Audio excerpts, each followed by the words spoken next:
यह लड़का हमारा इस कहानी का मेन कैरेक्टर डैन कैंपबेल है। इस समय वह एक बेहद अजीब सिचुएशन में फंस गया है क्योंकि सभी फीमेल हीरोइंस और विलेंस उसकी वाइफ बनने के लिए एक दूसरे से कंपटीशन कर रही हैं। यह नौबत तो यहां तक आ गई है कि हस्बैंड वॉर छिड़ चुका है। किसी आम लड़के के लिए शायद यह सिचुएशन खुशी से पागल कर देने वाली होती, लेकिन हमारा मेन कैरेक्टर ऐसा नहीं है। डैन पूरी तरह शांत दिमाग वाला है। वह जानता है कि उसकी भूमिका सिर्फ एक एक्स्ट्रा कैरेक्टर का है और उसे इस सिचुएशन का आनंद उठाने का कोई हक नहीं है। अगर वह इन इंपॉर्टेंट कैरेक्टर्स में उलझ गया तो उसकी किस्मत बहुत जल्दी ही खराब हो जाएगी। लेकिन हालात कभी उसके मुताबिक नहीं चलते। क्या आप इस कहानी के आगे की डिटेल्स जानना चाहते हैं? तो लाइक और सब्सक्राइब कीजिए और वापस आइए क्योंकि कहानी यहीं से शुरू होती है। कहानी की शुरुआत होती है डैन से, जो खिड़की के बाहर गहरी नजर जमाए सोच रहा है। बटरफ्लाई इफेक्ट के अनुसार इंसानियत की किस्मत एक छोटे से निर्णय से बदल सकती है। दूसरे शब्दों में, यह किसी न्यूक्लियस की तरह काम करता है। कम से कम मेरे लिए तो यही सच है, क्योंकि अब तक मैंने कई फैसले लिए हैं जिन पर मुझे पछतावा है। तभी अचानक कोई जोर जोर से दरवाजा पीटने लगता है और उसे हनी कहकर पूछता है कि क्या वह सुन रहा है। मुझे पता है कि तुम अंदर हो, इसलिए मैं आ गई हूं, और अच्छा यही होगा कि तुम दरवाजा खोल दो। मैंने क्लब की हाउसकीपर ओफेलिया से पूछा था और उसने बताया कि आज तुम्हारी कोई क्लास नहीं है। तो क्या तुम सच में मुझे अनदेखा करने वाले हो? जैसे ही वह फेमिलियर वॉइस डैन के कानों में पड़ी, उसका चेहरा सफेद पड़ गया। पसीना उसके माथे से टपकने लगा और उसने मन ही मन चीखते हुए कहा, इससे ज्यादा जिद्दी लड़की कोई नहीं हो सकती। डैन की सोच सही साबित हुई, क्योंकि अगली ही पल लड़की ने दरवाजे को तोड़ने के लिए उसमें तलवार घुसेड़ दी। ठीक है, अगर तुम दरवाजा नहीं खोलोगे तो मैं खुद अंदर आ जाऊंगी, उसने शांत स्वर में कहा। डैन ने तुरंत उसे रोकने के लिए चिल्लाया, रुको, ये नियमों के खिलाफ है। अगर कोई नियम तोड़ता है तो स्टूडेंट काउंसिल प्रेसिडेंट उसे सजा देती है। लेकिन लड़की ने एक ऐसा सच बताया जिससे डैन की हालत और खराब हो गई। अरे, तुम्हारी बुरी किस्मत, क्योंकि मैं ही स्टूडेंट काउंसिल की प्रेसिडेंट हूं। जैसे ही उसने यह कहा, दरवाजा एक झटके में चकनाचूर हो गया। लड़की कमरे में घुसी और गुस्से में बोली, तुम मुझसे दूर भाग रहे हो, और वो भी पूरे 32 बार। क्या क्या इसने सच में गिनती की थी? डैन ने मन ही मन गहरी सांस लेते हुए सोचा, लेकिन लड़की ने उसकी बात पर ध्यान नहीं दिया और शांत आवाज में बोली, मुझे सिर्फ एक सवाल का जवाब दो, डैन कैंपबेल। क्या तुम मुझसे शादी करोगे? यह सवाल पूछने वाली लड़की एक रॉयल यूनिफॉर्म पहने थी और उसकी कमर पर लंबी तलवार बंधी थी। डैन अभी जवाब भी नहीं दे पाया था कि अचानक पास से एक दूसरी लड़की की आवाज आई, तुम किस बारे में बात कर रही हो, प्रिंसेस एलेना? मुझे नहीं लगा था कि तुम एक ऐसे फूल के पीछे पड़ोगी जो पहले ही किसी और का हो चुका है। क्या तुम्हारे परिवार का यही तरीका है? आवाज एक खिड़की के पास बैठी बैंगनी बालों वाली लड़की की थी। सबसे अजीब बात यह थी कि उसके सिर पर एनिमल जैसे कान थे।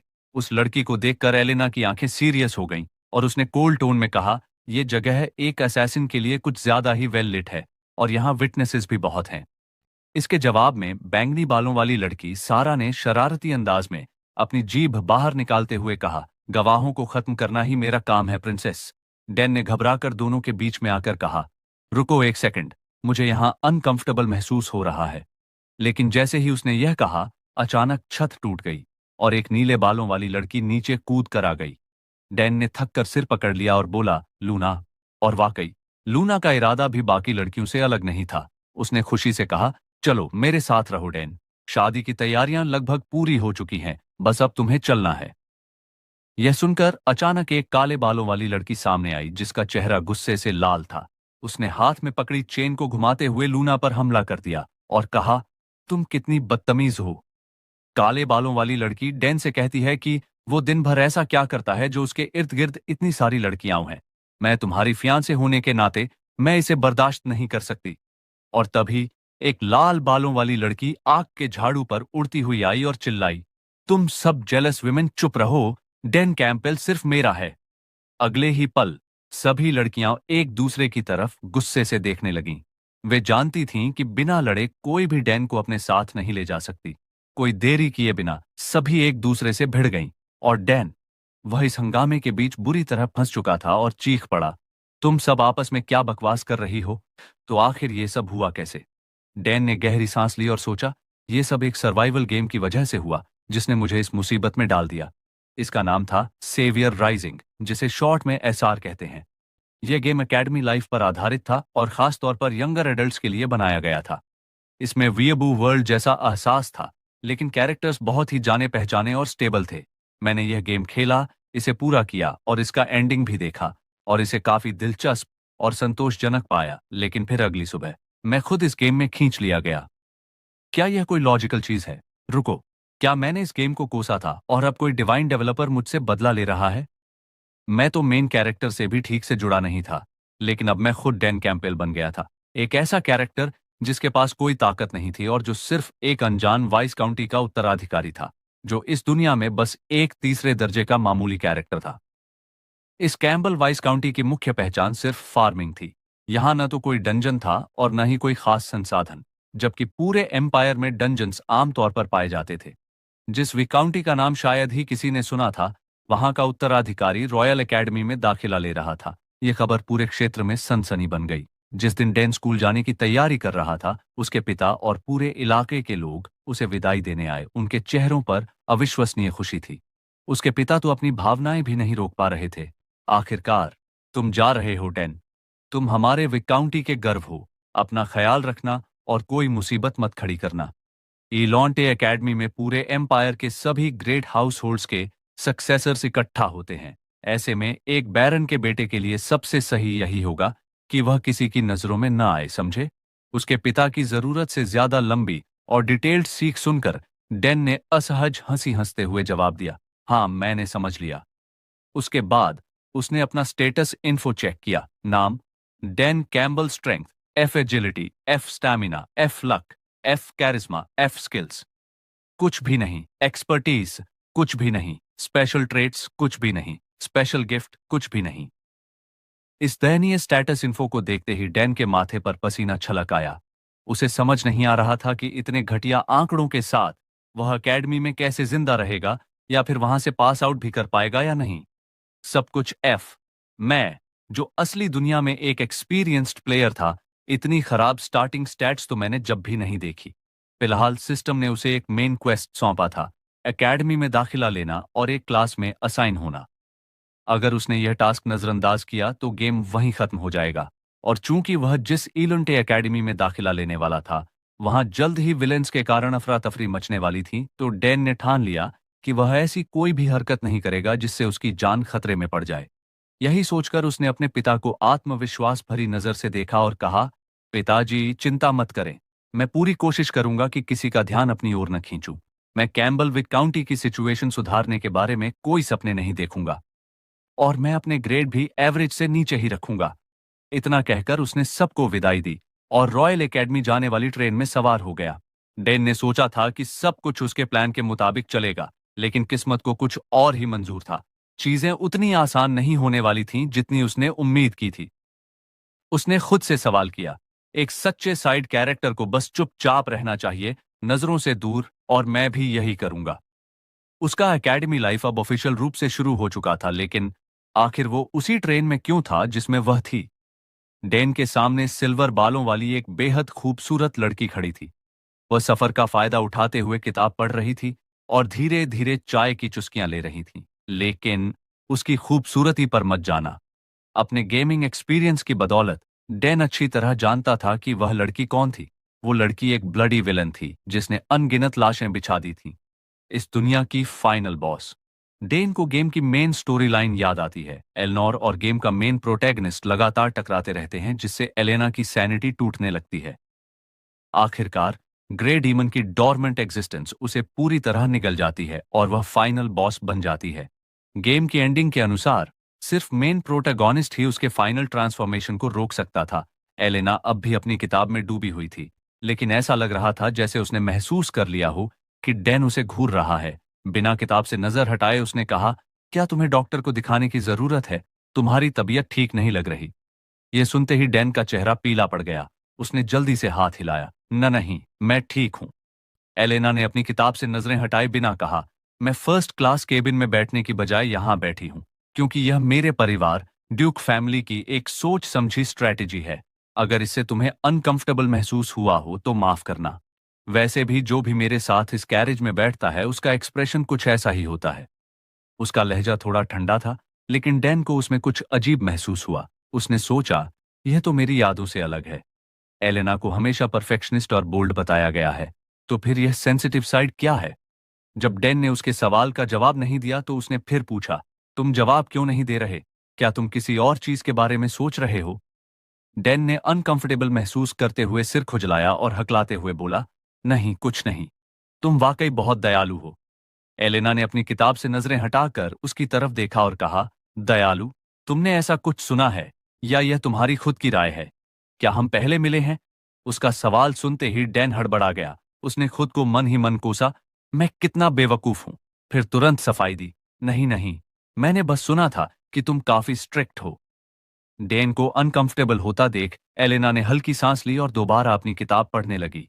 उसने हल्के से कहा, तुम सच में बहुत अजीब हो। डैन ने सिर्फ एक मजबूर मुस्कान दी और कहा, हाँ, मैंने यह बात कई बार सुनी है।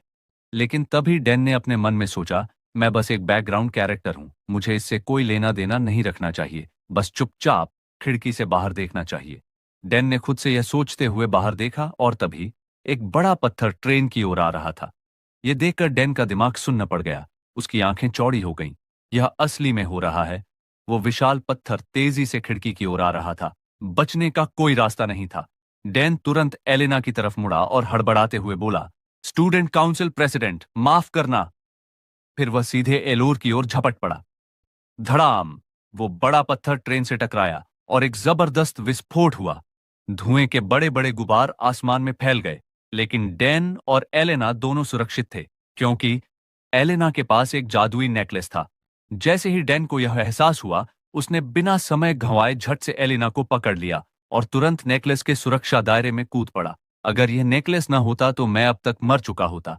उसने अपने दांत भींचे और मन ही मन प्रार्थना की कि यह सब जल्दी खत्म हो जाए। और तभी एलेना की आवाज सुनाई दी, क्या तुम ठीक हो? क्या तुम थोड़ा हट सकते हो? तुम बहुत भारी हो। एलेना की बात सुनते ही डैन को एहसास हुआ कि वह उसके सीने से दबा हुआ पड़ा है। उसका चेहरा तुरंत लाल हो गया और वो हड़बड़ाकर जल्दी से उठा और उसने हकलाते हुए कहा, माफ करना। लेकिन वह अपनी बात पूरी भी नहीं कर पाया कि एलेना ने उसे बीच में ही रोक दिया। कोई बात नहीं, तुमने मुझे बचाने के लिए ऐसा किया। यह पहली बार है जब किसी आदमी ने मेरे लिए इतनी हिम्मत दिखाई है, लेकिन थैंक यू। मैं तुम्हारी इंटेंशन समझ सकती हूं, इसलिए माफी मत मांगो। एलेना की इन बातों ने डैन को और भी ज्यादा शर्मिंदा कर दिया। अरे नहीं, इसने पूरी तरह से गलत समझ लिया। डैन ने तो खुद को सिर्फ नेकलेस की प्रोटेक्शन के अंदर गिराया था, एलेना को बचाने के लिए नहीं। एनीवे, एलेना बैठ गई, अपने बाल ठीक किए और फिर सीधे पूछा, तुम्हारा नाम क्या है? डैन को हल्की बेचैनी महसूस हुई। अगर मैंने अपना नाम बता दिया तो ये फिर से मुझे ढूंढती रहेगी। अब मैं क्या करूं? लेकिन कुछ सोचने के बाद उसने जवाब दिया, डैन कैंपबेल। एलेना ने हल्का सिर हिलाया और मुस्कुराते हुए कहा, ठीक है, मैं इसे नहीं भूलूंगी। मैं तुम्हारा ये एहसान जरूर चुकाऊंगी। जैसे ही एलेना ने यह कहा, डैन को अचानक सिस्टम से एक नोटिफिकेशन मिला, तुमने एक विलन का ध्यान आकर्षित कर लिया है। स्पेशल गिफ्ट पाने की शर्तें पूरी हो चुकी हैं। तुम्हें नई स्किल्स मिली हैं, अल्टीमेट सर्वाइवल और फेटल चार्म। यह नोटिफिकेशन देखते ही डैन का दिमाग सुन्न पड़ गया। समय बीतते देर नहीं लगी और जल्द ही डॉक्टरों और नर्सों की एक टीम दुर्घटना स्थल पर पहुंच गई, जो घायलों की देखभाल करने लगी। क्या यह इसीलिए हुआ क्योंकि यह ट्रेन अलोंटे से आ रही थी? विशेष सुरक्षा उपायों की वजह से घायलों की संख्या कम थी। जिनकी जांच हो चुकी थी, वे अब खुद चल सकते थे। इसके बाद डैन एक गाड़ी में बैठकर अपनी यात्रा जारी रखने लगा। सफर के दौरान उसने उन स्पेशल गिफ्ट्स को देखने का मौका लिया जो उसे अभी अभी मिले थे। सबसे पहले उसने पहला गिफ्ट देखा, फेटेड कनेक्शन। अगर तुम उन लोगों का ध्यान आकर्षित करते हो जिनमें इविल ट्रेट्स होती हैं, तो तुम्हें अलग अलग इनाम मिलेंगे। डैन ने अपनी ठुड्डी को सहलाते हुए सोचा, अब समझ आया, इस स्किल को एक्टिवेट करना पहले इतना मुश्किल क्यों था। कैंपबेल एस्टेट में न तो कोई इविल ट्रेट्स वाला था और न ही कोई न्यूट्रल कैरेक्टर। यही वजह थी कि यह गिफ्ट कभी एक्टिव नहीं हुआ। तो क्या मुझे अभी मिली स्किल्स को देखना चाहिए? डैन खुद को रोक नहीं पाया और तुरंत उन्हें चेक करने लगा। पहली skill, ultimate survival level, unknown. जब भी तुम खतरनाक स्थिति में पड़ोगे, तुम्हारे स्टैट्स बढ़ेंगे। खतरा जितना बड़ा होगा, स्किल का असर उतना ही ज्यादा होगा। दूसरी skill, fatal charm, level unknown. इसका असर उन लोगों का ध्यान आकर्षित करना है जिनमें इविल ट्रेट्स हैं। सिचुएशन जितनी क्रिटिकल होगी, स्किल उतनी ही ज्यादा पावरफुल होगी। डैन इन दोनों स्किल्स को देखकर गहरी कंफ्यूजन में पड़ गया। अल्टीमेट सर्वाइवल तो बहुत काम की चीज है, ये लड़ाई में मेरी मदद करेगी और मुझे जिंदा रहने का मौका मिलेगा। लेकिन फेटल चार्म, क्या मैं सच में इसके साथ रह पाऊंगा? इविल ट्रेट्स वाले लोग, गेम में ये कौन कौन थे? एक पागल योद्धा जो अपने 3 कदम के दायरे में आने वाले किसी को भी मार डालती थी। एक खतरनाक तलवारबाज जो बिना कारण किसी को भी काट सकती थी। एक भाड़े का हत्यारा जिसे बस पैसे चाहिए होते थे, फिर वह किसी की भी जान ले सकती थी। एक जीनियस मैच जिसने दुनिया से अपना हर नाता तोड़ लिया था। सबके सब खतरनाक लोग। इनमें से हर कोई अपने आप में एक खौफनाक मुसीबत है, लेकिन वह खुद को याद दिलाता है कि अभी जरूरी बात यह है कि मेरे पास एक ऐसा स्किल है जो मुझे जिंदा रहने में मदद करेगा। लेकिन अजीब बात यह थी कि उस स्किल का रैंक अननोन दिखाई दे रहा था। मैं एक एसआर गेम का एक्सपीरियंस प्लेयर हूं, लेकिन मैंने पहले कभी स्किल रैंक अननोन नहीं देखी। आखिरकार इसका मतलब क्या हो सकता है? दूसरी तरफ डैन के चेहरे पर लगातार बदलते हाव भाव देखकर डॉक्टर थोड़ा परेशान हो गया और उसने पूछा, अरे क्या तुम ठीक हो? क्या मुझे एक और साइकोलॉजिकल इवैल्यूएशन करना चाहिए? डैन ने तुरंत जवाब दिया, नहीं, मैं ठीक हूं। समय तेजी से बीत गया। कैरिज डैन को सीधा एकेडमी ले गया। एकेडमी के बड़े हॉल में नए स्टूडेंट्स वहां जमा हो चुके थे। प्रोफेसर की गूंजती हुई आवाज चारों तरफ सुनाई दे रही थी। हालांकि रास्ते में एक दुर्भाग्यपूर्ण घटना घटी, लेकिन मैं आप सभी का यहां सुरक्षित पहुंचने के लिए धन्यवाद करता हूं। इस साल के फ्रेशमैन सच में काफी प्रभावशाली हैं। लेकिन डेन का ध्यान प्रोफेसर की स्पीच पर बिल्कुल भी नहीं था। वह तो अब भी कैरिज में डॉक्टर के साथ हुई बातचीत को याद कर रहा था। उस वक्त डॉक्टर ने कहा था, तुम तो बस एक अनजान मार्क्विस के बेटे हो, है ना? तुम्हारी कोई खास पहचान या कनेक्शन भी नहीं है। मैं भी कभी अलांते एकेडमी का स्टूडेंट था और मैं भी एक अनजान नोबल परिवार से आता हूँ। ट्रिस्टन टेरिटरी के कई दुश्मन हैं, इसलिए बेहतर होगा कि तुम उससे दूर ही रहो। अगर तुम हाई रैंकिंग नोबल्स के साथ ज्यादा घुलने मिलने लगे तो तुम्हें मुसीबत मिलनी तय है। डैन ने बस सिर हिलाते हुए जवाब दिया, मैं इसे ध्यान में रखूंगा। लेकिन ठीक उसी वक्त सिस्टम ने उसे एक नोटिफिकेशन भेज दिया। एलेना से जुड़े इवेंट होने में बस 2 दिन बाकी हैं। डैन ने गहरी सांस ली और कहा, मैं चाहूं या न चाहूं, मैं पहले ही इसमें फंस चुका हूं।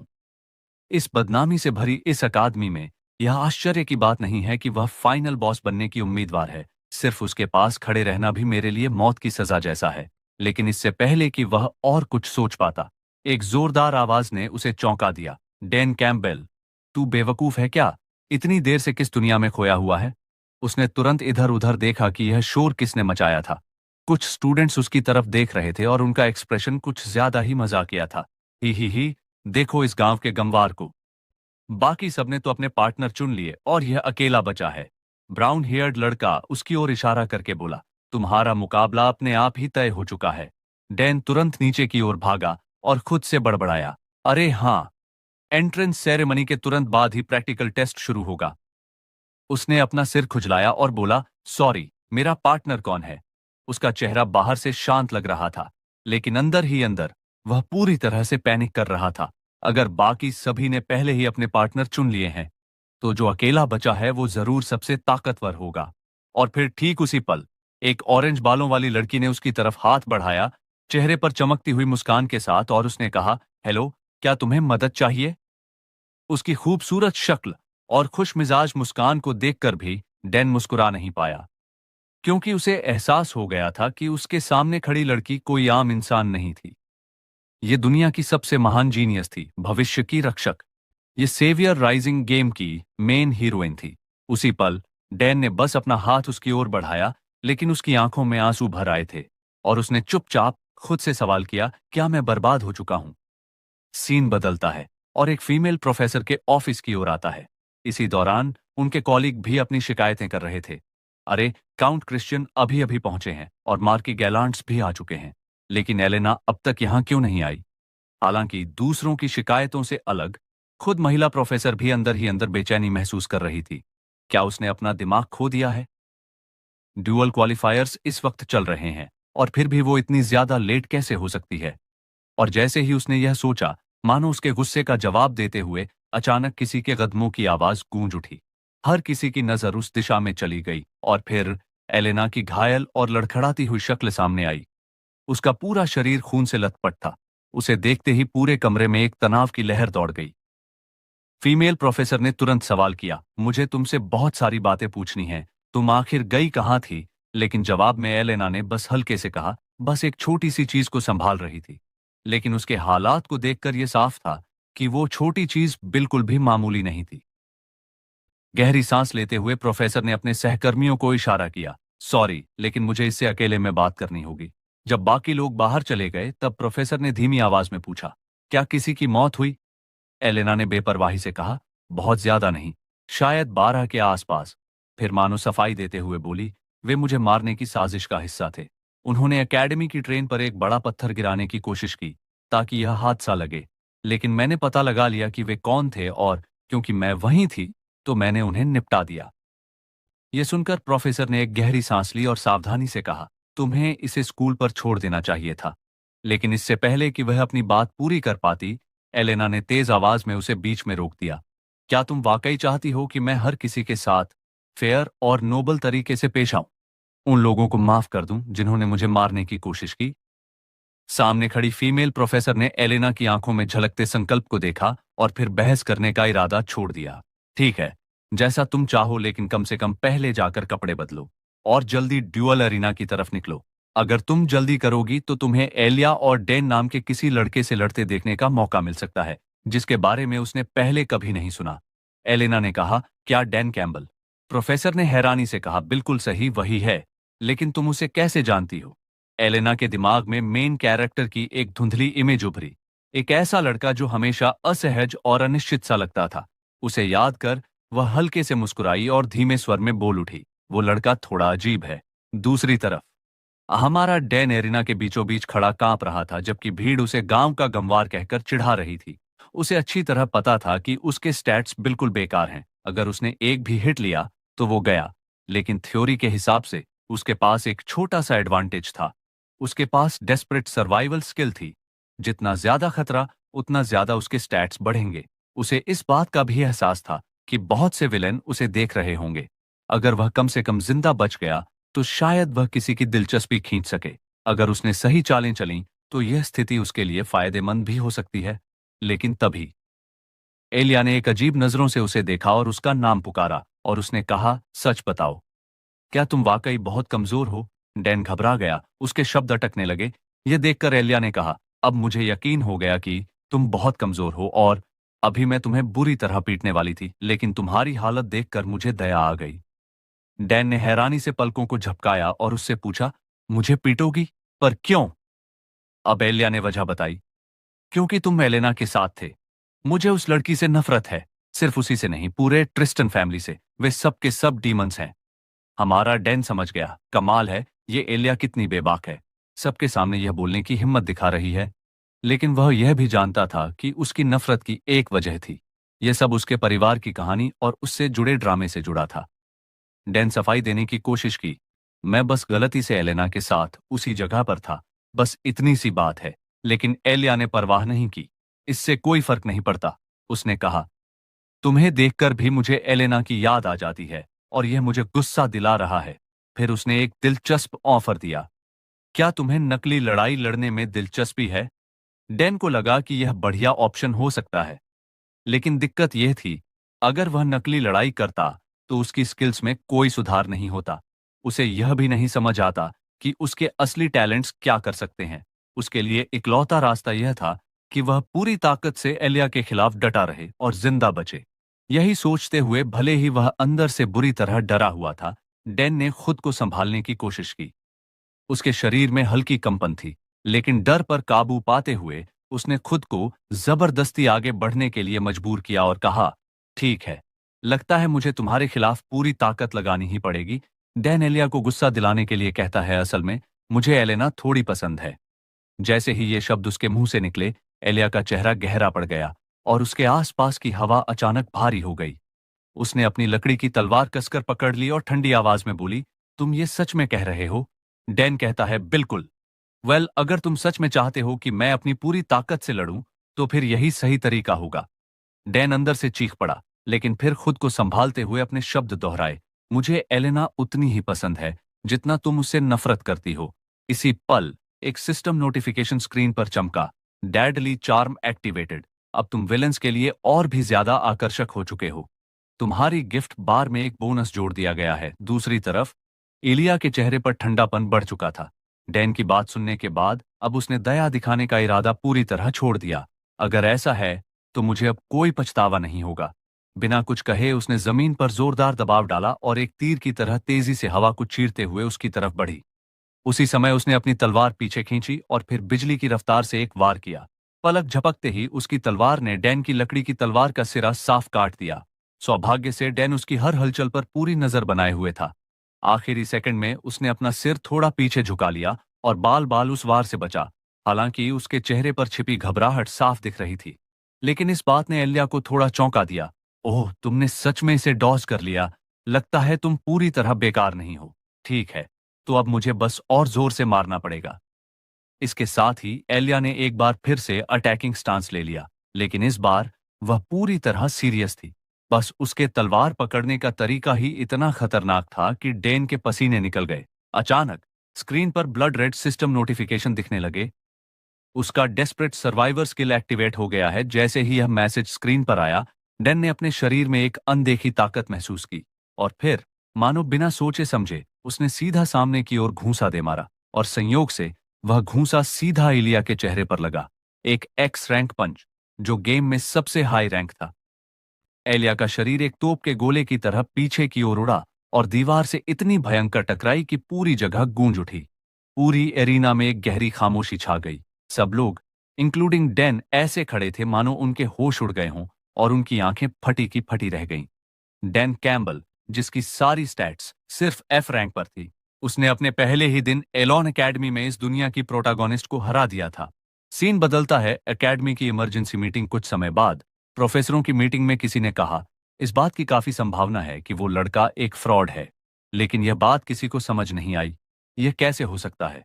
हर कोई जानता है कि उसकी स्टैट्स बहुत लो हैं। उसकी एबिलिटीज तो ड्यूल से पहले चेक हो चुकी थीं। लेकिन वो अटैक, वो तो पूरी तरह रियल था। ग्लासेस पहने एक प्रोफेसर ने सवाल किया, तुम्हारा मतलब क्या है? ग्रीन बालों वाले प्रोफेसर ने जवाब दिया, पूरे अकादमी में कोई भी ऐसा पंच खाकर बिना चोट के बच नहीं सकता। मुझे लगता है कि उस लड़के ने या तो कोई इलीगल सब्सटेंस लिया था या फिर कोई फॉरबिडन टेक्निक का इस्तेमाल किया, जिससे उसने एलिया को हरा दिया। लेकिन एक और संभावना भी है, एक अजीब सी, शायद वो लड़का कोई छुपा हुआ मॉन्स्ट्रस जीनियस है जो अपनी असली ताकत छिपाए बैठा था। रूम में पूरा साइलेंस छा गया। कोई भी कुछ बोलने की सिचुएशन में नहीं था। कुछ सेकंड्स बाद नीले बालों वाली एक स्टनिंग प्रोफेसर ने अपने ग्लासेस एडजस्ट किए और सिर हिलाते हुए बोली, लेकिन उसकी विक्ट्री एक्सेप्ट करना इतना इजी नहीं है। मराव कैंड्री एलिया का स्पॉन्सर है। क्या वो इतनी इजीली इसे सहन कर लेगा? एलिया का हार जाना और एकेडमी का अपना सबसे टॉप प्रतिभाशाली छात्र खो देना, यह बहुत बड़ी समस्या बन सकती है। इसलिए उन्होंने फैसला किया, इस लड़के को जल्द से जल्द एक फ्रॉड साबित करना होगा और देखना होगा कि आगे क्या होता है। हरे कपड़े पहने एक प्रोफेसर को यह बात ठीक से समझ नहीं आई, लेकिन हम उससे क्या उम्मीद कर सकते हैं? फीमेल प्रोफेसर ने कामली समझाया, इस साल एकेडमी की न्यू बैच में कुछ एक्स्ट्रॉर्डिनरी स्टूडेंट्स आए हैं। वे इतने यूनिक हैं कि हमें उन्हें अलग तरीके से ट्रीट करना होगा। अगर डैन वाकई में उतना ही स्पेशल है जितना तुम कह रहे हो, तो मुझे कोई डाउट नहीं कि वो खुद उनके बीच में एक जगह बना लेगा। इस बीच डैन की एलिया पर एक ही पंच में जीत पूरी एकेडमी में चर्चा का विषय बन गई। ये खबर जंगल में आग की तरह फैल गई, यहां तक कि यह अखबारों के फ्रंट पेज तक पहुंच गई। हर कोई एक ही सवाल कर रहा था, आखिर डैन कैम्बल है कौन? वहीं दूसरी ओर डैन खुद इस बात पर यकीन नहीं कर पा रहा था कि उसके पहले ही दिन ये सब हो गया। उसने कभी नहीं सोचा था कि टैलेंट का इतना बड़ा फर्क पड़ सकता है। इसी दौरान उसकी गिफ्ट लिस्ट में एलेना का एक नया प्रोफाइल पॉपअप हुआ। उसका ट्रस्ट लेवल अब लेवल 2 पर पहुंच चुका था, जिसका मतलब था कि उसे एक नया छोटा सा गिफ्ट मिलेगा। लेकिन यह अकेली अजीब बात नहीं थी।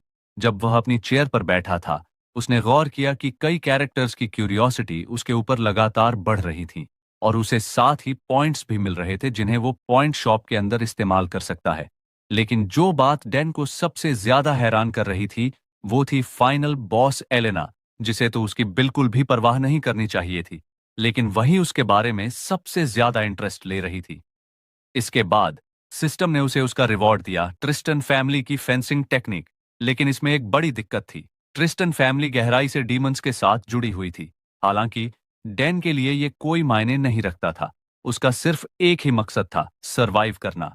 जैसे ही वह इसे प्रोसेस कर रहा था, उसे एक और चीज दिखी। एलिया की क्यूरियोसिटी लेवल उसके प्रति लेवल 4 तक पहुंच गई थी, लेकिन इसका रिवॉर्ड अभी अवेलेबल नहीं था। डैन ने सोचा, रुको, लेकिन एलिया इस लिस्ट के अंदर है ही क्यों? रिवॉर्ड्स तो तभी मिलते हैं जब विलेंस मुझ में पॉजिटिव इंटरेस्ट दिखाएं, लेकिन एलिया न तो विलेन है और न ही उसे मुझ में कोई पॉजिटिव इंटरेस्ट होना चाहिए। इससे पहले कि वो इस पर और सोच पाता, अचानक दरवाजे पर दस्तक हुई। डैन ने चौंक कर दरवाजे की ओर देखा। एक जानी पहचानी आवाज आई, क्या यह डैन कैम्बल का कमरा है? मैं हूं एलिया, क्या मैं अंदर आ सकती हूं? उसी पल डैन ने खुद से कसम खाई कि वह मेन कैरेक्टर और विलेंस दोनों से जितना हो सके उतनी दूरी बनाए रखेगा। और अब जब उसने हीरोइन की आवाज सुनी, उसका चेहरा तुरंत पीला पड़ गया। हे भगवान, ये यहां क्यों आई? उसने अपने होंठ भींचते हुए खुद से कहा, अगर मैं चुप रहूं तो शायद वो चली जाए। लेकिन बाहर खड़ी एलिया मानो उसकी सोच पढ़ रही थी। अरे, मुझे पता है तुम अंदर हो। अगर दरवाजा नहीं खोला तो मैं इसे तोड़ दूंगी। ये सुनकर डैन अपनी चुप्पी तोड़ते हुए चीख पड़ा, तुम पागल हो क्या? बाहर खड़ी एलिया ने उसकी आवाज सुनते ही अपनी टोन थोड़ा नरम कर ली। तो तुम सच में अंदर हो? क्या तुम दरवाजा खोल सकते हो? मुझे तुमसे कुछ बात करनी है। डैन कुछ पल के लिए हिचकिचाया, फिर धीरे से पूछा, किस बारे में? एलिया ने हल्के अंदाज में जवाब दिया, अरे बस थोड़ी सी बातचीत, ताकि हम एक दूसरे को बेहतर तरीके से जान सकें। इस एपिसोड के शुरुआत में हमें दिखाया जाता है कि एलिया डैन के कमरे की ओर से आ रही है और उसके चेहरे पर उलझन साफ झलक रही है। वो डैन के बारे में सोचते हुए कहती है, उसे मान जाना चाहिए था। वो इतनी टेंशन में क्यों है? आखिरकार उसकी प्रॉब्लम क्या है? उसे तो बस मेरे लिए कमरे का दरवाजा खोल देना चाहिए था। फिर हल्की सांस भरते हुए खुद को कोसती है, सच में मुझे तो दोस्त बनाना भी नहीं आता। जैसे जैसे उसके दिमाग में ये ख्याल बढ़ते गए, उसकी अनॉयंस भी बढ़ती गई। इसी उलझन में वह अनजाने में किसी से टकरा गई, जिससे सामने वाले के हाथ में पकड़ा खाना नीचे गिर गया। सामने वाले व्यक्ति ने शांत लेकिन सीरियस टोन में कहा, तुम्हें ध्यान देना चाहिए कि तुम कहां चल रही हो। एलिया को अपनी गलती का एहसास हुआ। उसने झुककर जल्दी से गिरी हुई थैली उठाई, लेकिन जैसे ही उसने सिर उठाया और सामने वाले शख्स को देखा, उसका पूरा शरीर अचानक सुन्न पड़ गया। उसके सामने और कोई नहीं बल्कि वही थी जिससे वह सबसे ज्यादा नफरत करती थी, एलिना। जैसे ही एलिया ने उसका चेहरा देखा, एक पुरानी मेमोरी उसके दिमाग में उभर आई। आग की लपटों के बीच एक लड़का खड़ा था जो घबरा कर कह रहा था, भागो एलिया। एलिया एलिना को देखकर कांप उठी, लेकिन डर से नहीं, गुस्से से। उसकी सांसें तेज हो गईं। उसने उस थैली को इतनी जोर से पकड़ लिया कि उसकी उंगलियों की नसें उभर आईं। एलिया ने हिचकिचाते हुए कहा, मैं ठीक हूं, और धीरे धीरे अपनी पकड़ ढीली की। तभी उसको एहसास हुआ कि उसका हाथ अपने आप तलवार के हैंडल तक चला गया था। मैंने बिना सोचे समझे अपना हथियार पकड़ लिया। उसका दिमाग तेजी से दौड़ने लगा। उसने सतर्कता से एलिना को देखा और सोचा, क्या मैं इस हालत में इससे जीत सकती हूं? Elena Tristan. इसने अभी मेरे हाथ की हरकत देखी थी, फिर भी इसने कोई रिएक्शन क्यों नहीं दिया? क्या वो ये जताना चाह रही है कि उसे मेरी परवाह ही नहीं? जैसा कि उम्मीद था, एलिना की आंखों में कोई चिंता नहीं दिखी, बल्कि उसने बस अपना हाथ आगे बढ़ाया और कहा, इसे मुझे वापस करो। एलिया के हाथ अब भी हल्के कांप रहे थे। उसने थैली वापस एलिना को थमा दी, लेकिन उसके दिमाग में सवालों की आंधी चल रही थी। डैन का इससे क्या कनेक्शन हो सकता है? इसके बाद बिना कुछ और कहे दोनों एक दूसरे को पार करते हुए आगे बढ़ गए। लेकिन जैसे ही एलिया उसके पास से गुजरी, उसने हल्के स्वर में कहा, इस कॉरिडोर के अंत में दाईं तरफ मुड़ोगी तो डैन कैंपेल का कमरा मिल जाएगा। पीछे से जाते हुए एलिना अचानक रुक गई। उसने एलिया की बात सुन ली थी और उसने कहा, रुको जरा, तुम्हें उसके कमरे का पता कैसे चला? एलिया ने हल्की हैरानी के साथ भौहें उठाईं और लापरवाही से जवाब दिया, अभी अभी मैं उसी के साथ थी। यह सुनकर न जाने क्यों एलिना की आंखों में हल्की सी सीरियसनेस आ गई और उसने सीधा सवाल पूछा, तुम उसके साथ क्यों थी? एलिया नर्वस होकर कहती है, दोस्ती करने के लिए। मैं बस नए स्टूडेंट्स के बीच कुछ लोगों के साथ दोस्ती करना चाहती थी। लेकिन इससे पहले कि वो अपनी बात पूरी कर पाती, एलेना ने उसे तीखी नजर से घूरा और सख्त लहजे में चेतावनी दी, नए स्टूडेंट्स को अपोजिट जेंडर के लोगों से इंटरेक्ट करने की इजाजत नहीं है। एलिया ने हैरानी से पूछा, लेकिन क्या ऐसा कोई रूल वाकई में है?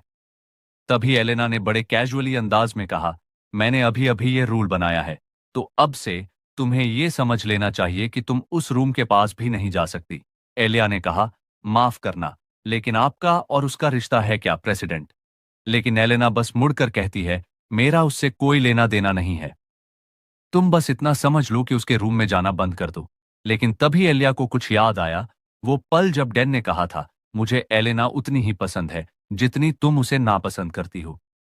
अब उसे यकीन हो जाता है कि इनके बीच कुछ न कुछ जरूर चल रहा है, और अगर उसे सच का पता लगाना है तो उसे डैन के और करीब जाना ही होगा। सीन अब अलोंटे एकेडमी के ग्रैंड हॉल में शिफ्ट हो चुका था। आज वहां कई नए स्टूडेंट्स इकट्ठा हुए थे क्योंकि यह कोऑपरेशन एग्जाम का दिन था। यह एग्जाम बेहद बारीकी से डिजाइन किया गया था ताकि हर स्टूडेंट की क्षमताओं का सही आकलन किया जा सके। इसमें सबसे पहले वन ऑन वन ड्यूल्स होते थे, जिसके आधार पर स्टूडेंट्स को उनकी परफॉर्मेंस के हिसाब से अलग अलग ग्रुप्स में बांटा जाता था। और क्योंकि डेन ने एलिया को हरा दिया था, इसलिए उसे सबसे हाईएस्ट रैंक ग्रुप में रखा गया। उसके ग्रुप के ज्यादातर स्टूडेंट्स खुद पर काफी प्राउड महसूस कर रहे थे, लेकिन डैन अकेला था जो अंदर से नर्वस था।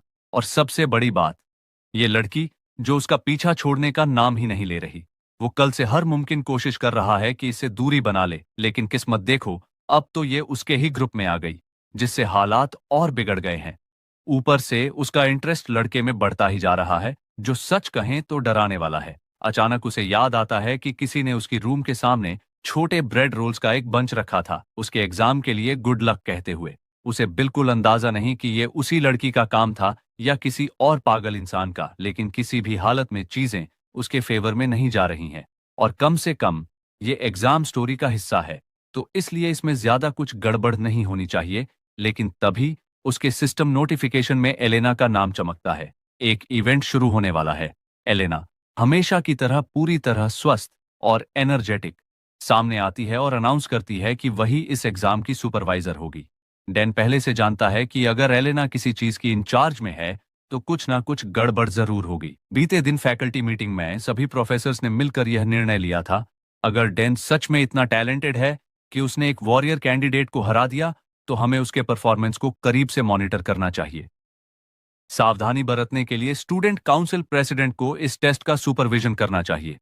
इसी वजह से एलेना को इस ग्रुप का सुपरवाइजर बनाया गया था। प्रेजेंट टाइम में एलेना मुड़ी और आदेश दिया, सबसे पहले एग्जामिनेशन एरिया की ओर बढ़ो। वहां पहुंचते ही तुम्हें तुम्हारे क्वेश्चंस दिए जाएंगे। एलेना के ऑर्डर पर सभी स्टूडेंट्स उसके पीछे पीछे चल पड़े और टेस्टिंग फैसिलिटी की ओर जाने लगे। लेकिन जैसे ही उन्होंने हॉलवे में कदम रखा, पूरा एरिया अचानक अंधेरे में डूब गया। किसी ने हैरानी से कहा, वाओ, ये जगह तो बहुत कूल लग रही है। लाइट्स अचानक बंद हो गईं। एलिया ने तुरंत एलेना की ओर देखा और पूछा, तुमने कहा था कि हमें क्वेश्चंस वहां पहुंचने के बाद मिलेंगे, तो क्या यह टेस्ट का हिस्सा है? उसकी बात सुनकर एलेना कुछ नहीं कहती, लेकिन उसकी नजरें तेजी से आसपास के माहौल को स्कैन कर रही थीं।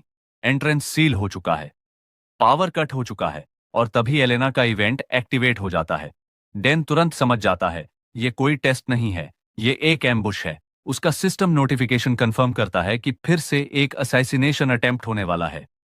वो चुपचाप आसपास के माहौल को ऑब्जर्व करता है, जबकि बाकी स्टूडेंट्स कैजुअली बात कर रहे होते हैं, यह मानते हुए कि कोई जल्द ही उन्हें बचाने आ जाएगा। हमें पैनिक नहीं करना चाहिए, बस आगे बढ़ते रहो। कौन जानता है, अगर हम यहाँ ज्यादा देर रुके तो क्या हो सकता है? डैन ने वापस कमरे की तरफ देखा और अपनी नजरें पूरे हॉल में दौड़ाईं। अचानक उसे कुछ एहसास हुआ, रुको एक सेकंड, अब जब मैं ध्यान से देखता हूं तो ये सारे लोग, ये तो प्रोटागोनिस्ट पार्टी के मेंबर्स हैं। अगर मुझे स्टोरी लाइन सही से याद है, तो यही वो जगह है जहां ये सब पहली बार मिलते हैं। ये सोचते ही उसे ऐसा लगा जैसे किसी ने बिजली गिरा दी हो। इसका मतलब, इस कमरे में मौजूद हर कोई कहानी के लिए बहुत जरूरी है। डैन के दिमाग में तुरंत एक आइडिया क्लिक हुआ। बिना वक्त गंवाए उसने दीवार पर लगे इंस्क्राइब्ड मैप की तरफ इशारा किया और अपनी बात रखी। मुझे लगता है कि हमें सेंट्रल हॉल की तरफ जाना चाहिए। वहां पर सप्लाईज और इक्विपमेंट होंगे, और सबसे जरूरी बात, वहां खुली जगह होगी। अगर हम घात लगाकर हमला झेलते हैं, तो वहां खुद को डिफेंड करना इन संकरे हॉलवे के मुकाबले ज्यादा आसान होगा। फिर उसने एलिया और एलेना की तरफ देखा। उसकी आंखें सीरियस थीं। तुम लोग भी महसूस कर रहे हो ना, हम यहाँ अकेले नहीं हैं। इसके बाद डैन ने एकदम दूसरी दिशा में इशारा किया, मैं उस तरफ जा रहा हूं। उसकी बात सुनकर एलिया ने कहा, लेकिन क्यों? डैन ने सीरियस फेस बनाकर कहा, क्योंकि यह जरूरी है। एलिया अभी भी संतुष्ट नहीं थी, लेकिन वो रास्ता तो सेंट्रल हॉल से बिल्कुल ऑपोजिट जाता है। तुम वहां क्यों जाओगे? डैन ने हल्की सांस छोड़ते हुए गहरी आवाज में जवाब दिया, मैं अभी नहीं समझा सकता, लेकिन मुझ पर भरोसा करो, यह बहुत जरूरी है। बाद में बताऊंगा। लेकिन उसके दिमाग में कुछ और ही चल रहा था। यह मेरे लिए बहुत जरूरी है, और मैं झूठ नहीं बोल रहा। आखिर मेरे लिए सबसे जरूरी चीज मेरी खुद की जान बचाना है। भले ही किसी को डैन की असली मंशा समझ नहीं आई, लेकिन उन्होंने उसकी बात मान ली। एलेना ने बाकी ग्रुप को सेंट्रल हॉल की ओर लीड किया, जबकि डैन एक पूरी तरह अलग रास्ते पर चला गया। जैसे ही वो शांत पड़े हॉलवे में आगे बढ़ा, उसने आखिरकार राहत की सांस ली। लगता है एलेना को अलग कर देने से मेरी बात ज्यादा भरोसेमंद लगने लगी। अब बस मुझे तब तक छिपे रहना है जब तक ये इवेंट खत्म नहीं हो जाता। असली टारगेट एलेना है तो जाहिर है कि किसी का ध्यान मुझ पर नहीं जाएगा। मुझे बस एक अच्छा सा कोना ढूंढना है और चुपचाप वहां टिके रहना है। बस कुछ देर की बात है और फिर सब कुछ नॉर्मल हो जाएगा। लेकिन अगर चीजें हमेशा प्लान के मुताबिक होती तो जिंदगी बहुत आसान होती ना। अचानक एक आवाज पीछे से आई, अरे मैं यहाँ पावर फिक्स करने आया हूँ, मुझे रास्ता दिखाओ, मुझे अंधेरे में ठीक से दिखाई नहीं देता। डैन ने झटके से अपनी नजर उस शख्स की ओर घुमाई। ठीक उसी पल सिस्टम उसे नोटिफाई करता है कि एक खतरनाक स्थिति डिटेक्ट हुई है। System warning, danger detected. दूसरी ओर एलेना के लीडरशिप में ग्रुप आखिरकार ग्रैंड हॉल तक पहुंच चुका था। अब ग्रुप के हर नए रिक्रूट को साफ साफ एहसास हो रहा था, अंधेरे में हत्यारे छिपे हुए हैं।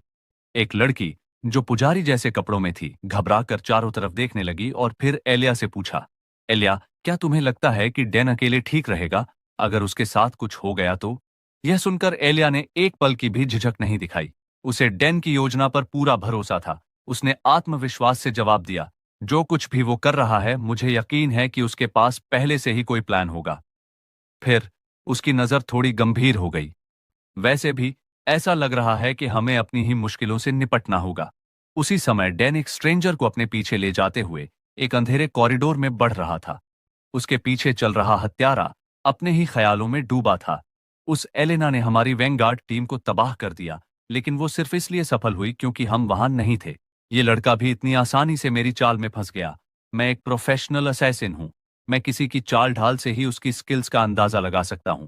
और यह लड़का, यह तो एकदम नौसिखिया लगता है। इसे खत्म करने से पहले क्यों ना थोड़ा खेल लिया जाए। एक बार मैंने इसका शरीर हथिया लिया तो एलेना को खत्म करना कोई मुश्किल नहीं होगा। उसके होंठों पर एक खतरनाक मुस्कान उभर आई। अब और धोखे की जरूरत नहीं थी। अचानक उसने अपनी नकाब उतार फेंकी। नीचे से एक बिल्कुल अलग चेहरा नजर आया। उसी पल उसने अपनी धारदार शॉर्ट स्वॉर्ड निकाल ली और बर्फ जैसी ठंडी आवाज में कहा, बहुत बढ़िया, अब इनाम पाने का वक्त आ गया है। लेकिन अजीब बात थी कि डैन ने एक लंबी संतोषजनक सांस ली। ऐसा लगा जैसे उसके कंधों से कोई भारी बोझ हट गया हो। उसके होंठों पर हल्की मनोरंजक मुस्कान आ गई। जैसा मैंने सोचा था, तुम ही हो हजमेड। अगर मेरा ओपोनेंट कोई और होता तो शायद मैं मुसीबत में पड़ जाता, लेकिन सच कहूं तो अब मुझे बहुत राहत महसूस हो रही है। असैसिन पूरी तरह से शॉक्ड हो जाता है कि यह कमीना उसका नाम कैसे जानता है। असैसिन कहता है, यह क्या बकवास कर रहा है। लेकिन डैन अब भी रुका नहीं। तुम्हारी चाल ढाल, तुम्हारी नाक बंद होने की आदत, हाँ, तुम बिल्कुल वैसे ही हो जैसे मुझे याद था। असैसिन पूरी तरह से कंफ्यूज हो जाता है। उसे समझ ही नहीं आता कि यह पागल आखिर किस बारे में बात कर रहा है। फिर डैन की नजर सिस्टम डिस्प्ले पर पड़ी। डेस्परेट सर्वाइवल रैंक बढ़ गई है। डैन के अजीब रिएक्शन को देखकर असैसिन का धैर्य टूट गया। सच में यह लड़का दिमागी रूप से ठीक है या नहीं? खैर, इससे फर्क नहीं पड़ता। आखिरकार यह अब भी एक कमजोर कीड़े से ज्यादा कुछ नहीं है। बिना एक पल की देरी किए हजमेड पूरी स्पीड से झपट पड़ा। यह देखकर डैन ने तुरंत अपनी पकड़ अपने लकड़ी के स्टाफ पर मजबूत कर ली। सीन चेंज होता है। हमें एलेना और को दिखाया जाता है। उसी समय एलेना के ग्रुप और असैसिन्स के बीच भीषण लड़ाई जारी थी, या यूं कहें कि असैसिन्स पूरी तरह तबाह हो रहे थे।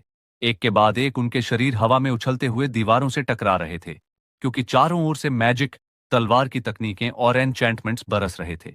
पूरे माहौल में दर्दनाक चीखें गूंज रही थीं। असैसिन्स के पास इन स्टूडेंट्स की ताकत के आगे टिकने का कोई मौका नहीं था। ये लोग तो मेरी उम्मीद से भी ज्यादा कमजोर हैं। लाल बालों वाले एक स्टूडेंट ने हंसते हुए एक और दुश्मन को बेरहमी से काट डाला।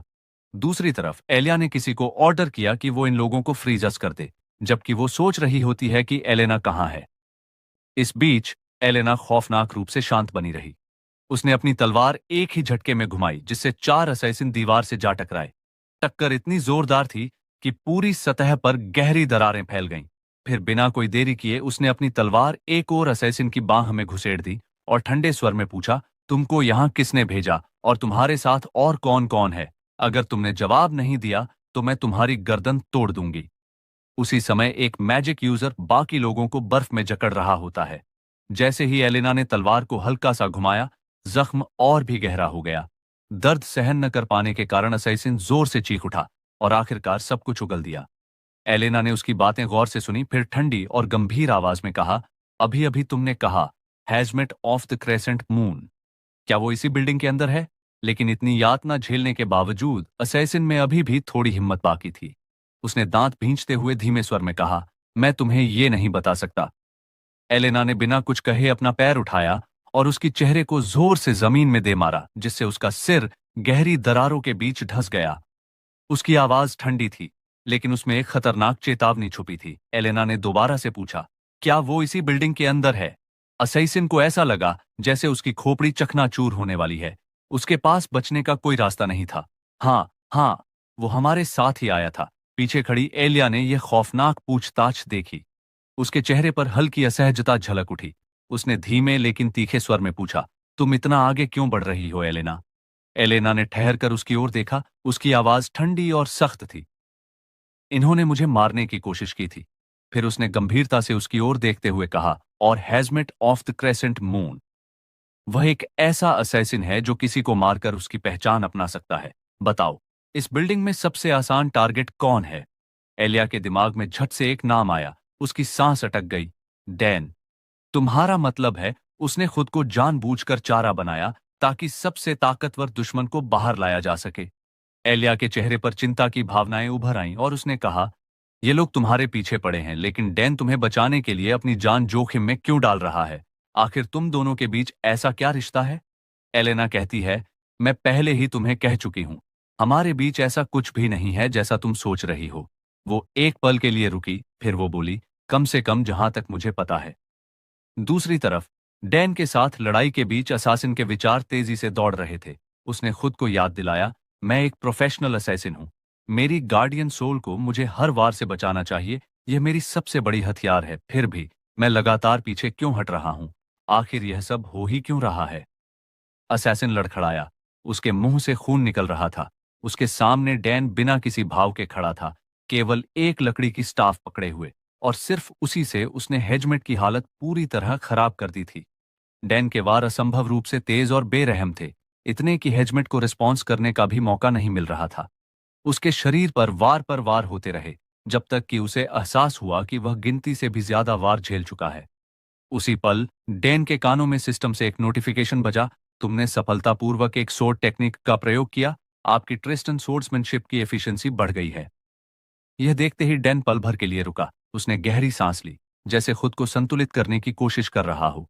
दूसरी तरफ हेजमेट लड़खड़ाते हुए दीवार से टिक गया। उसकी सांसें तेज और भारी हो गई थीं। उसके मुंह से खून लगातार टपक रहा था। दर्द से उसका पूरा शरीर कांप रहा था और उसकी नजरें धीरे धीरे धुंधली होने लगी थीं। हेजमेट को आखिरकार समझ आ गया कि डैन इतना ताकतवर क्यों है। यह सब ट्रिस्टन सोर्ड्समैनशिप की वजह से था। हेजमेट ने कहा, मुझे शुरू से ही उसे अपना टारगेट नहीं बनाना चाहिए था। उसके होठों पर एक कड़वी हंसी उभरी। थकी हुई आंखें उठाकर उसने डैन की ओर देखा और फीकी आवाज में पूछा, तो ये सब तुम्हारा ही प्लान था? शुरू से ही मुझे फंसाने वाले तुम ही थे, है ना? आखिर तुम हो कौन? लेकिन डैन के लिए यह सवाल पूरी तरह चौंकाने वाला था, क्योंकि सच्चाई यह थी कि उसके पास कोई प्लान था ही नहीं। वो तो बस अपनी तरफ से लड़ने की कोशिश कर रहा था। डैन कहता है, ये किस प्लान की बात कर रहा है? असल में डैन के पास कोई प्लान था ही नहीं। वो तो बस ग्रुप से चुपचाप खिसकने की कोशिश कर रहा था ताकि लड़ाई में फंसने से बच सके। लेकिन जब उसने असैसिन के चौंके हुए चेहरे को देखा, तो उसे तुरंत समझ आ गया, ओह, ये शायद मेरी स्किल की वजह से हुआ है ना? जैसे ही उसने ये सोचा, एक सिस्टम नोटिफिकेशन स्क्रीन पर चमका, डेडली चार्म एक्टिवेट हो चुका है। विरोधी तुम्हारी गहरी रणनीति से दंग रह गया है। असल में ये असैसिन उसे शक की नजरों से देख ही नहीं रहा था, बल्कि खुद को पूरी तरह यकीन दिला चुका था कि डैन कोई जीनियस स्ट्रैटेजिस्ट है। असैसिन ने गहरी सांस ली। उसका चेहरा बिना किसी भाव के था। फिर एक शांत आवाज में, बिना किसी डर के, उसने कहा, समझ गया, तो तुम जवाब नहीं दोगे? ठीक है, फिर मुझे मार डालो। उसका लहजा शांत था, मानो उसने अपनी किस्मत पहले ही स्वीकार कर ली हो। लेकिन उसके उलट डैन का उसे मारने का कोई इरादा नहीं था। डैन ने उसकी आंखों में देखा और गंभीरता से कहा, मैं तुम्हें नहीं मारूंगा, लेकिन सभी को बोल देना कि एलेना पर अटैक करना बंद करें। डैन का जवाब ठोस था। उन्हें बताओ कि तुम्हारे जैसे एक हाई लेवल असैसिन को भी बड़ी मुश्किल से यहां से जान बचाकर भागना पड़ा। कुछ पल की चुप्पी के बाद डैन ने कहा, मुझे नहीं पता कि इसे किसने ऑर्डर दिया, लेकिन इसमें कोई शक नहीं कि हमले और होते रहेंगे। अगर ऐसा हुआ तो एलेना का ग्रेट डीमन जाग जाएगा। मुझे इसे शुरू होने से पहले ही रोकना होगा। डैन की बात सुनकर असैसिन हल्की सी हंसी में कहता है, अगर मैं बाद में वापस आकर फिर से अटैक करूं तो तुम क्या करोगे? इसू। डैन का जवाब तुरंत था, अगर तुम उसे मारने की कोशिश करोगे तो मुझसे भिड़ना पड़ेगा, क्योंकि मैं एलेना की रक्षा करूंगा। असासिन की मुस्कान पहली बार हल्की पड़ गई। उसने डैन को गौर से देखा और कहा, लेडी एलेना, क्या वह वाकई तुम्हारे लिए इतनी खास है? डैन ने बिना किसी हिचक के जवाब दिया, हाँ। उसी पल डेडली चार्म फिर से एक्टिवेट हो जाता है, लेकिन हमारे हीरो को इस बात का एहसास ही नहीं होता कि खूबसूरत मुसीबत ठीक उसके पीछे खड़ी सब कुछ सुन रही है। एपिसोड की शुरुआत में हमें एकेडमी की एक प्रोफेसर को दिखाया जाता है जो पूरी तरह से हताश और गुस्से में थी। वो कहती है, सब कुछ बुरी तरह से गड़बड़ हो गया है। मुझे समझ में आता है कि चांसलर इस वक्त गुस्से से उबल रहे होंगे, लेकिन जिस ऑर्गेनाइजेशन ने तुम पर हमला किया उसे फौरन ढूंढ निकालना नामुमकिन है, और मेरे पास पहले से ही काम का पहाड़ पड़ा है। लेकिन असैसिनेशन अटेम्प्ट के टाइम और लोकेशन के एनालिसिस के बाद एक बात साफ हो गई है कि एकेडमी के अंदर ही कोई स्पाई है जो असैसिन के ग्रुप को इंफॉर्मेशन दे रहा है। हम देखते हैं एलेना भी उसके पास बैठी हुई होती है। एलेना कहती है, मुझे नहीं पता। प्रोफेसर ने थकान भरी सांस ली, अपना सिर मसला और एलेना से कहा, एलेना, तुम्हें पॉलिटिकल हमलों की आदत होगी, लेकिन ये तुम्हारे ऊपर दूसरा असैसिनेशन अटेम्प्ट है। जिसने भी ये सब अंजाम दिया है वो इतनी आसानी से नहीं रुकेगा। वो तुम पर फिर से अटैक करवाएगा। एलेना कहती है, मुझे नहीं पता, लेकिन सबसे अजीब बात, उस रात तुम्हारे साथ लड़ने वाले सभी लोगों को ऑफिशियली रूप से सम्मानित किया गया, सिवाय डैन कैंपेल के, जो इस घटना के तुरंत बाद गायब हो गया। यह अपने आप में एक अजीब मुद्दा था। वो अकेला शख्स था जिसका नाम अकादमी की रिपोर्ट्स में शामिल नहीं किया गया। कोई लॉजिकल रीजन नहीं था उसे इग्नोर करने का, पर ऐसा लगा जैसे जानबूझकर उसे छुपाया जा रहा हो। एलेना ने यह सब सुना और दोबारा से कहा, मुझे नहीं पता, और बस। जैसे ही असिस्टेंट ने यह सुना, उसका गुस्सा तुरंत भड़क उठा। उसने गुस्से में कहा, अगर तुमने एक बार और मुझे नहीं पता कहा तो कसम से मैं तुम्हें मार दूंगी। एलेना, जो पूरी तरह बेपरवाह थी, उसने बिना हिचक जवाब दिया, मार ही डालो। कमरे में कुछ पल के लिए सन्नाटा छा गया। फिर अचानक एक इंक बॉटल उड़ती हुई आई, लेकिन इससे पहले कि इंक बॉटल उसके चेहरे से टकराती, एलेना ने उसे बड़ी आसानी से पकड़ लिया। फिर शांत स्वर में बोली, माफ करना, मैं थोड़ा डिस्ट्रैक्टेड हो गई थी। असिस्टेंट ने गुस्से में दांत भींचे और कहा, तुम आज पूरे दिन अजीब बर्ताव कर रही हो। तुम्हारा ध्यान कहीं और है, किसी भी चीज पर फोकस नहीं कर रही। मुझे नहीं पता कि तुम्हारे साथ क्या चल रहा है, लेकिन अगर तुमने मुझे नहीं बताया तो मैं तुम्हारी मदद करना बंद कर दूंगी। यह सुनकर एलेना ने कहा, मुझे लगता है मैं किसी में इंटरेस्टेड हूं। असिस्टेंट की आंखें धीरे धीरे चौड़ी हो गईं। वह धीरे से मुड़ी और उसने हैरानी से कहा, तुम यह क्या बकवास कर रही हो? लेकिन एलेना सिर्फ मुस्कुराई और बस उसका नाम ले लिया। डैन असिस्टेंट पूरी तरह से हैरान रह गई। वह उसे अविश्वास से घूरती रही और फिर सावधानी भरे लहजे में पूछा, क्या तुम डैन कैंपेल की बात कर रही हो? जैसे ही ये शब्द उसके मुंह से निकले, एलेना के गाल हल्के गुलाबी हो गए। एक अजीब सी चुप्पी छा गई। एलेना चुपचाप बैठी रही और कमरे में कुछ पल के लिए अजीब सा सन्नाटा फैल गया, जैसे कि दिमाग हैंग हो गया हो। असिस्टेंट जमी की जमी रह गई। उसकी आंखें इतनी चौड़ी हो गईं मानो उसने सुना हो कि कोई डायनासोर फिर से जिंदा हो गया हो। फिर कांपते हुए हाथ से उसने एलेना की ओर इशारा किया और झिझकते हुए बोली, रुको, एक मिनट। तुम सच में कहना चाह रही हो कि तुम्हें वो गांव का लड़का पसंद है? एलेना हमेशा की तरह शांत रही और बड़े सहज स्वर में बोली, मैंने कभी नहीं कहा कि मुझे वो पसंद है। लेकिन असिस्टेंट को उसकी बात पर रत्ती भर भी भरोसा नहीं हुआ। देखो, मुझे नहीं पता कि तुम उसमें क्या देख रही हो, लेकिन अगर ग्रैंड ड्यूक को इसके बारे में पता चला तो तुम्हें क्या लगता है कि उसका रिएक्शन क्या होगा? एलेना ने इंक बॉटल को वापस डेस्क पर रखते हुए बिना किसी झिझक जवाब दिया, वो बुढ़ा तो गुस्से से पागल हो जाएगा। और हाँ, मैं फिर से कह रही हूं, मुझे डैन में कोई ऑब्सेशन नहीं है। असिस्टेंट अपने सिर को सहलाते हुए बड़बड़ाया, देखो, जो भी हो, वो बंदा तुम्हारे साथ अच्छा बर्ताव करता है ना? लेकिन हाउस ट्रिस्टन की लेडी होने के नाते तुम्हें उसके सामने और सतर्क रहना चाहिए। एलेना ने सहमति में सिर हिलाया। हाँ, तुम सही कह रही हो, लेकिन मुझे उसे टेस्ट करना होगा। फिलहाल मैं उसे बहुत क्लोजली ऑब्जर्व करूंगी। दूसरी ओर डेन अपने बिस्तर पर लेटा हुआ था, हाथ में एक चिट्ठी पकड़े और उसे घूर रहा था। ये क्या बकवास है? उसने लेटर को फिर से पढ़ा। अफसोस, डेन की क्लास निर्धारित नहीं की जा सकी। एकेडमिक टीम इस पर काम कर रही है ताकि सबसे सही रिजल्ट्स निकाले जा सकें। भविष्य में गुड न्यूज की उम्मीद करें। डैन ने चिढ़कर जवाब दिया, मुझे कुछ भी गुड न्यूज की उम्मीद नहीं करनी। बस तुम मुझे किसी भी रैंडम क्लास में डाल दो और भूल जाओ। लेकिन अगर रूल्स सही तरीके से लागू हो रहे थे तो उसे स्पेशल क्लास में होना चाहिए था, जैसे एलिया की टीम में होना चाहिए था। फिर उसे बाहर क्यों रखा जा रहा था?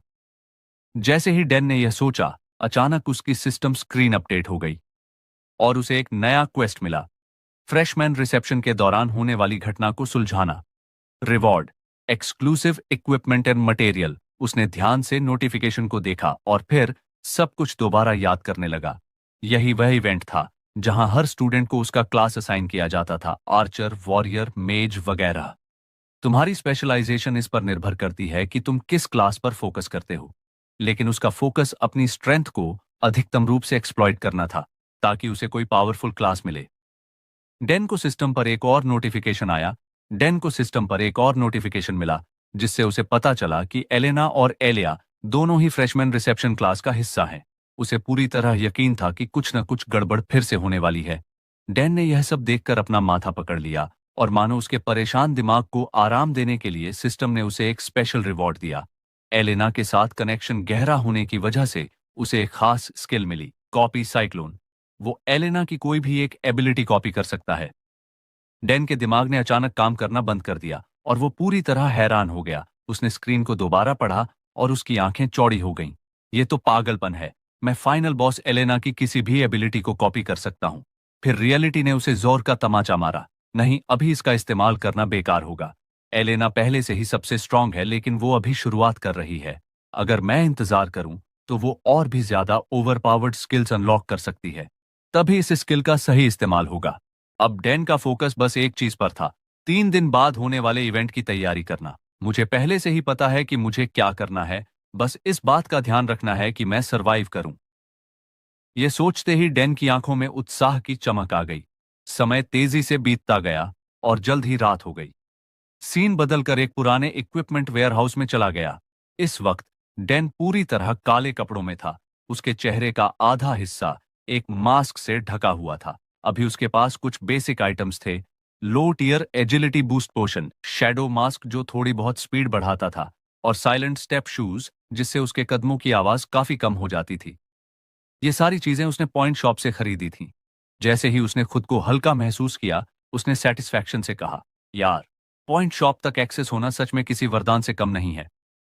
सिक्योरिटी मेजर्स को चकमा देते हुए वो आखिरकार उस जगह पहुंच गया जिसे SR grinder treasure farming spot कहा जाता था। ये सोचते ही उसने धीरे से वेयरहाउस की दीवार पर चढ़कर अंदर छलांग लगा दी। अंदर घुसते ही उसने स्टैमिना रिकवरी बिस्किट खा लिया, एक ऐसा आइटम जो स्टैमिना को तेजी से रीजनरेट करता था। ये नाम से तो मार्केटिंग गिमिक लगता था, लेकिन इसके इफेक्ट्स असली थे। अच्छा, अब खुदाई शुरू करते हैं। डैन ने धीरे से बड़बड़ाया और पुराने इक्विपमेंट के ढेर में सामान तलाशने लगा। बिस्किट खाते हुए वह ध्यान से हर आइटम को चेक करता गया। बाकी सब कुछ मिल गया, बस सबसे जरूरी चीज नहीं दिख रही। ये सोचते ही उसने एक लकड़ी के क्रेट को धीरे से खींचा और जैसे ही उसने ऐसा किया, उसकी नजर उस चीज पर जा टिकी जिसकी वह तलाश कर रहा था। एक सोने का दीपक मिल गया, दिव्यता का शिखर, एक इंसेंस बर्नर जो हजारों साल पुरानी प्राचीन शक्ति से भरा हुआ है। शानदार, अब मेरे पास सब कुछ है जो मुझे चाहिए। डैन ने जोश में आकर हाथ बढ़ाया और बर्नर को बाहर निकाल लिया। लेकिन चीजें कभी इतनी आसान नहीं होती जितनी वो उम्मीद करता था। दरअसल इंसेंस बर्नर ही इस ढेर को बैलेंस में रख रहा था, और जैसे ही उसने इसे बाहर निकाला, पूरी स्ट्रक्चर असंतुलित हो गई और हिलने लगी। और फिर जो होना था वही हुआ। कुछ ही सेकंड्स में पूरा ढेर जमीन पर गिर पड़ा। वेयरहाउस के अंदर धूल का एक घना गुब्बार उठ गया और फिर जैसे किसी अजीब इत्तेफाक के तहत जब धूल हटी तो डैन को एहसास हुआ कि वह एक बेहद खूबसूरत लड़की को अपनी बाहों में थामे खड़ा था। वो लड़की जितनी आकर्षक थी उतनी ही खतरनाक भी। लेकिन हमारे हीरो को उसकी खूबसूरती देखने का वक्त नहीं मिला, क्योंकि उसने तुरंत पहचान लिया कि वह कौन थी। यूरिया ग्रे हाउच, चैप्टर 2 की बॉस। जिसे द कर्स्ड सोर्ड गॉडेस भी कहा जाता था। रुको, तो जो चीज मैंने अभी उठाई है, क्या वो इसकी है? इसका मतलब क्या ये यहां अक्सर आती है? जैसे ही यह एहसास हुआ, डैन के चेहरे पर ठंडी पसीने की बूंदें छलकने लगीं। अगले ही पल यूरिया की बॉडी हल्की सी चमकी और एक झटके में उसने खुद को उसकी पकड़ से आजाद कर लिया। उसी समय डैन के सिस्टम स्क्रीन पर चमकते हुए ब्राइट रेड नोटिफिकेशंस दिखने लगे और उसका डेस्परेट सर्वाइवल स्किल एक्टिवेटेड हो गया। नोटिफिकेशंस को घूरते हुए डैन बस अटकते हुए बोला, सॉरी, तुम्हें उठाने का मेरा कोई इरादा नहीं था। लेकिन वह अपनी बात पूरी भी नहीं कर पाया कि यूरिया की परछाई अचानक उसके पीछे प्रकट हुई। एक तेज झटके में उसने अपनी तलवार के हिल्ट से जुड़ी चेन को घुमा दिया, जो सीधा डैन की ओर गई। हवा में एक तेज आवाज गूंजी और सिर्फ एक झटके में उसकी ब्लेड ने सामने रखी लकड़ी की पेटियों को चीर कर रख दिया, जैसे वे कुछ थीं ही नहीं। इस बीच डैन ने खुद को आखिरी सेकंड में पीछे हटा लिया, वरना वह वहीं कटकर गिर जाता। यूरिया के लाइटनिंग फास्ट अटैक्स के सामने डैन के पूरे शरीर के रोंगटे खड़े हो गए। अब उसके पास सिर्फ एक ही चॉइस थी, वो भी भागने की। आखिरकार यूरिया की अटैक रेंज इंसेनली लॉन्ग थी। अगर डैन लड़ना भी चाहता तो वह पास जाकर हमला कैसे करता? पिछली बार तो बस एलिया के साथ सिर्फ फ्रेंडली स्पार था, लेकिन इस बार तो जान पर बनी है। भले ही उसके पास सिस्टम की एबिलिटीज थीं, लेकिन उसका शरीर अब भी दर्द महसूस करता था। डैन को एहसास हुआ कि वह हमेशा भाग नहीं सकता। अपनी जान बचाने के लिए उसने अपने हाथ ऊपर उठाए और यूरिया को शांत करने की कोशिश की। ये बस एक मिसअंडरस्टैंडिंग है, मेरा कोई गलत मतलब नहीं था, प्लीज मुझे माफ कर दो। लेकिन दूसरी तरफ यूरिया उसकी बात सुन ही नहीं रही थी। एक रूथलेस मशीन की तरह वो लगातार अपनी चेन वेपन को घुमा रही थी। उसकी तलवार जमीन को इस तरह चीर रही थी कि अब वो एक बैटलफील्ड जैसी भी नहीं लग रही थी। डैन मौत के साथ डांस कर रहा था, हर अटैक को सिर्फ कुछ इंच के अंतर से बचाते हुए। लेकिन हर चीज की एक लिमिट होती है। जल्द ही यूरिया ने उसे पूरी तरह कोने में घेर लिया। अगले ही पल उसने अपनी तलवार हवा में इतनी तेजी से फेंकी जैसे कोई मिसाइल छोड़ी हो। लेकिन फिर एक अजीब चीज हुई। ठीक उस समय जब ब्लेड डैन के चेहरे को भेदने ही वाली थी, वह अचानक हवा में रुक गई, जैसे किसी अदृश्य शक्ति ने उसे पकड़ लिया हो। यूरिया के पास कोई और चॉइस नहीं थी। उसने तलवार को जोर से वापस खींच लिया, लेकिन डैन पहले से ही जानता था कि ऐसा ही होगा।